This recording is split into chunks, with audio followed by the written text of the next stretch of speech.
Hey everyone, it's Mark David Heiser from Day Did You Win? And a couple weeks ago, I did my top 5 Midwest marathons that I have ran. Well, today I am doing my least favorite, my bottom 5 marathons in the Midwest that I have ran. So come along with me and I'll tell you which races to avoid.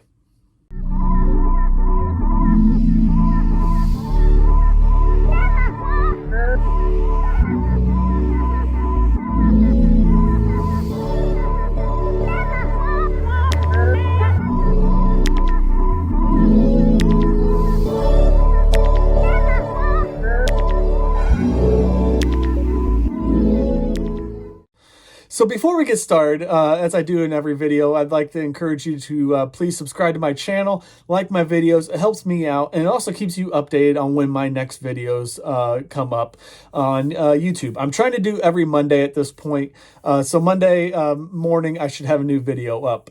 So let's go ahead and get started on my least favorite of the Midwest marathons that I have ran. And coming in at number 5 on that list, it is the Hall of Fame Marathon, which is run in Canton, Ohio.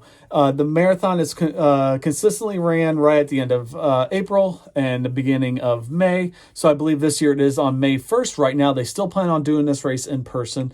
I ran this back in April of 2017. This was the only time that I ran this race. And honestly, it had I had some pretty high hopes for this race. The course was described as flat and fast, and it was anything but flat and fast. It had a lot of hills on it. Now, for some of you, that may not seem, the hills that I encountered on this race may not seem like much, but, you know, for Midwesterners, it was pretty hilly, and that's saying something considering I'm going through a bunch of Midwest marathons.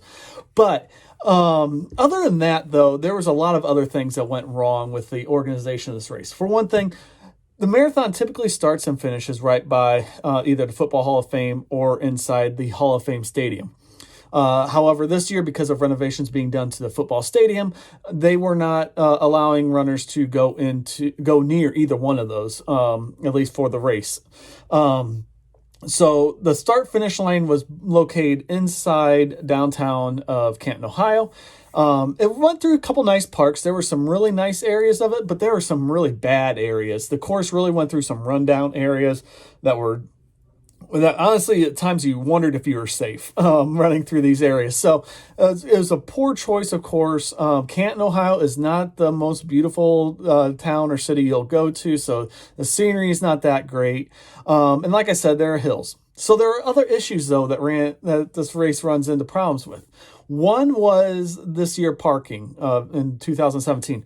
Because they wanted to start and finish in downtown, there was not very much downtown parking. They had you park out at the fairgrounds and provide bus transportation for you to get to the start line and then, of course, back to your car after you finish. We got on an early bus. We got there early, so we got there fine. But they were very slow on their busing, and it actually made the race start quite a bit late. I want to say probably close to an hour late because they had to get people there. And then afterwards, we were probably waiting in line for a good another hour. We didn't stay around for much of anything, any of the post-race stuff. We got on the bus, tried to get on the bus right away, and it was not readily available. We had to wait in a long line to get on the bus. So because of the course, the lack of scenery, it was a tougher course, but more for a lack of scenery, and then also the logistics of the whole thing. This came in at number 5 for me as one of my least favorites, and the expo really wasn't that good either. So for me, Hall of Fame Marathon comes in at number 5 of my least favorite marathons I've ran in the Midwest. Coming in at number 3, and I have done this one twice. It is the Fort DeBase Marathon in Fort Wayne, Indiana. I ran this race the first year in 2016. This was the first year they actually had a marathon. This is traditionally a half marathon race. It is a big deal in Fort Wayne, Indiana. It is run in late September. So I ran it back in 2016, and then I ran it again in 2018. Honestly, if I would have just ran it the one time, if I ran it back in 2016, that was it, this probably wouldn't even appear on my top 5 least favorite marathons that I've run in the Midwest. But they changed the course so much in 2018. What they did was, the first year they ran it, we had to run 4 loops. Okay, so we actually came by the starting line. After we started, we came by an additional 3 times. Okay, you might think that's kind of a pain in the butt, but they changed the loop every time. So sometimes you went out midway, turn around, come back. Then you went out a little further, came back. Then you did a half marathon course, came back. And then you did a short loop, come back, finish inside the Fort Wayne Tin Caps minor league stadium, which was a nice finish. But so really that race was not that bad. I actually enjoyed that course. Well, and then in 2018, as I said, they changed the course. They made you run the half marathon twice. Once again, it doesn't really seem that bad, but when you're out there once and then you have to do it again, and then you're also passing, because they start the half marathons later, you have to start passing slower half marathon runners and everything else. It's just not as enjoyable. And I'm not saying anything about the slower half marathon runners, because they did not get in the way at all, but you're seeing the same thing twice, and it just wasn't as fun. And it also says a lot about that, because the marathon distance no longer exists at this race. They discontinued it. It is now a half marathon, 4 miler, and I don't know, there's something else in there. So for those reasons, this race ranked number 4 for me. It's okay for the half marathon. I just didn't appreciate the marathon distance, and I had no plans on going back and running it. And now, of course, that's no longer even a distance offered there anymore. It doesn't look like I'll be doing that anymore anyway. Coming in at number 3 on my least favorite Midwest marathons I have ran, it is the Veterans Marathon. This one hurts a little bit for me to even put on this list, because once again, it's one of those races I wanted to support. It supports veterans, it supports veteran organizations, and so forth. It is run in Columbus, Indiana. Columbia City, Indiana. And it is held traditionally about mid-November, so it is cold.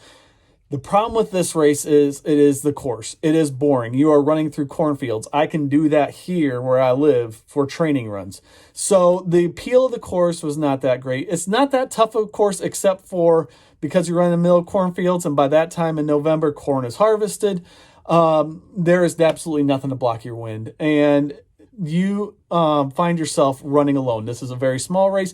Just like for fitness, though, this one is a 2-lapper. Also for the marathon, you run the same course twice, and that gets monotonous. And I'm telling you what, by that second loop, while you do have the half marathoners you're running with on the first loop, you are really starting to run alone on that second loop. And there is no crowd support out there whatsoever, except for when you get back into town.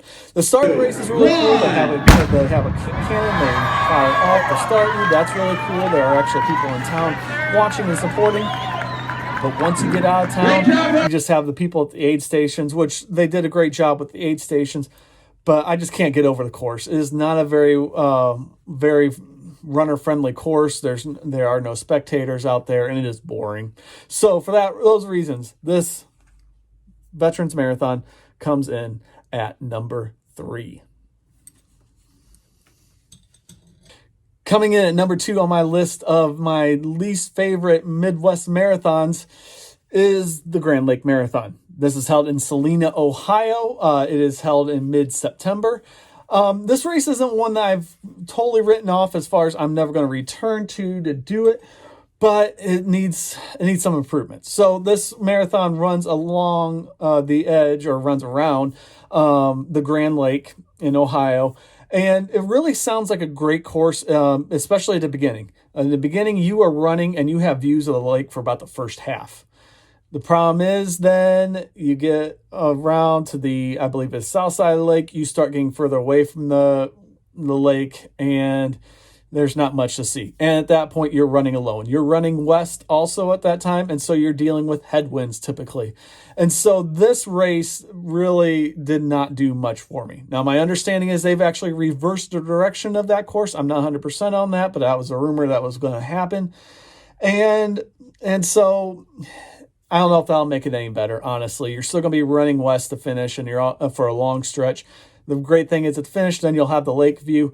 But really, once you get past the halfway point, you're not going to see much scenery at all. So if you were to think about doing this race, I would maybe think about running the half. Basically, you run from Salina to St. Mary's. They might change that direction as well, so you run from St. Mary's to Salina. I'm not sure. But either way, you're going to have nice views of the lake, and it's probably going to be a better experience. My wife did do it. However, she did not do that one. I apologize. She didn't do it because she didn't want to mess with the bus coming back after running the half marathon. And so it might be something you're more interested in.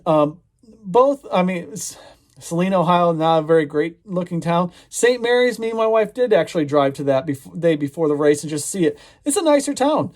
So I honestly think that maybe they should have the start finish line of the marathon in St. Mary's. It might be a little better because that's on the east side of the lake. And there's more to do, I feel like, in St. Mary's, Ohio than what there is in Salina.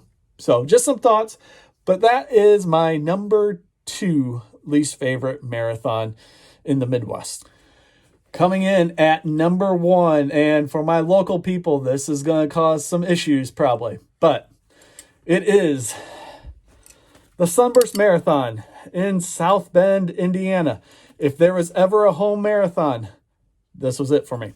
So I live currently about 25 to 30 minutes from South Bend, Indiana. This race starts in downtown, and then it weaves its way through South Bend and then through Mishawaka, which is right next to South Bend, and then winds its way to Notre Dame University, where it finishes on the 50-yard line of Notre Dame Stadium, which for a lot of people in this area, that is a big reason to run this race, to run Sunburst, to run any of the distances. For me, as a non-Notre Dame fan, I can't stand them. It doesn't do much for me, so that's one of the reasons. I think it's overhyped.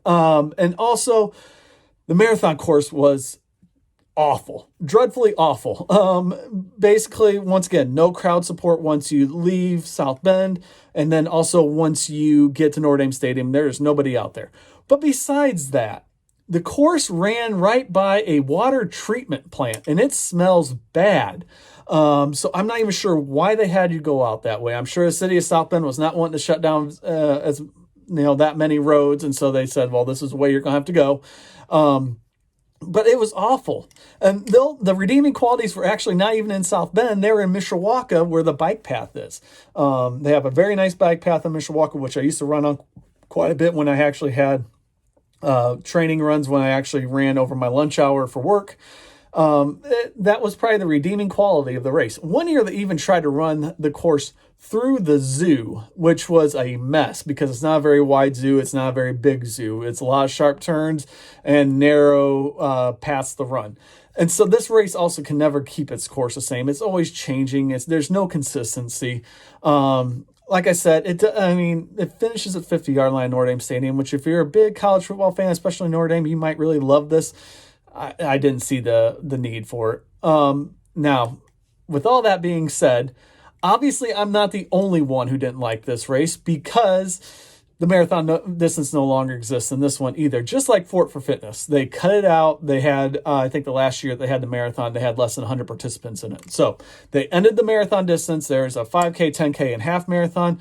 Once in a while, I'll still participate in them. It's not one that I am always wanting to go and do. I think it's overpriced as well.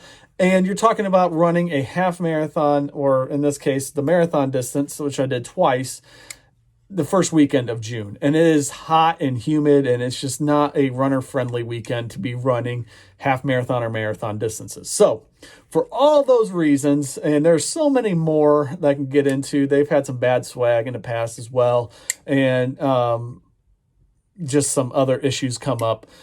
I rate this as my least favorite marathon in the Midwest. So if you ran other marathons in the Midwest, you thought they were bad, let me know so that maybe I can avoid them. If you've ran any of these and you think I am way off, comment on that. I don't care. We can have a good debate about it. But please feel free to comment on anything that you disagree with or what you agree with. And I look forward to hearing from you. So until then, like I said earlier, subscribe, like this video if you enjoyed it. And I will see you guys again next time.